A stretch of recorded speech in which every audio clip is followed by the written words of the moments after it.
Dengan cadangan nikel terbesar sedunia, Indonesia sejak 2020 merayu Tesla untuk berinvestasi dalam industri baterai dan mobil listrik di tanah air. Presiden Jokowi bahkan telah berkomunikasi dengan Elon Musk, CEO produsen mobil listrik terbesar dunia itu, untuk merealisasikan investasi yang diperkirakan mencapai 1 miliar dolar AS. 3 tahun berselang, belum ada tanda-tanda realisasi. Tapi komitmen itu diperkuat oleh Menteri Koordinator Maritim dan Investasi Luhut Panjaitan yang bertemu Elon Musk di San Francisco baru-baru ini. Mereka akan studi selama 6 bulan ke depan ini. Kenapa dilakukan itu? Karena memang global sekarang ini marketnya sedang stuck juga. Jadi mereka juga tidak ada rencana untuk investasi di negara manapun dalam waktu dekat ini.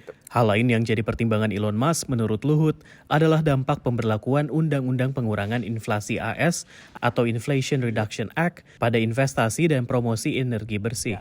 Indonesia telah menginisiasi perjanjian perdagangan untuk beberapa jenis mineral yang akan diekspor ke Amerika, supaya perusahaan dalam rantai pasok mobil listrik maupun baterai mendapatkan keuntungan yang diatur dalam undang-undang tersebut. Namun tambang-tambang nikel di Indonesia yang banyak berafiliasi dengan perusahaan-perusahaan Tiongkok terus diselimuti masalah. Di samping isu lingkungan, tambang-tambang ini ditemukan menerapkan kerja eksploitatif sistemik menurut China Labor Watch. Tuduhan yang juga dikemukakan pengacara yang mendampingi 3 pekerja WN Tiongkok di Indonesia Morowali Industrial Park dan PT Virtue Dragon Nickel Industry di Konawe. Yes, some of them suffer from lung problem, sweating and unfastening heartbeat because of the factory filled with dense smoke and it's difficult to breathe and poor personal protective equipment.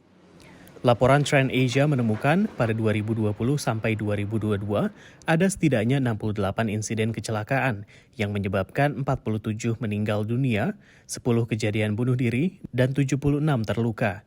Angka ini gabungan pekerja WN Indonesia dan WN Tiongkok.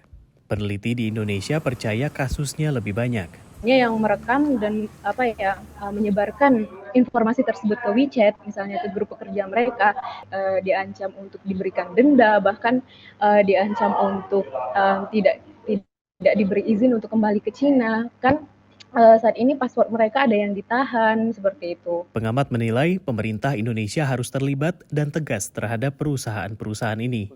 Jika mau tetap beroperasi di Indonesia, maka seharusnya mereka harus memastikan bahwa adanya safe working condition, baik itu untuk pekerja lokal maupun pekerja asing. 3 pekerja yang diwakili pengacara telah melaporkan kasusnya ke Komisi Nasional Hak Asasi Manusia sejak Maret 2023.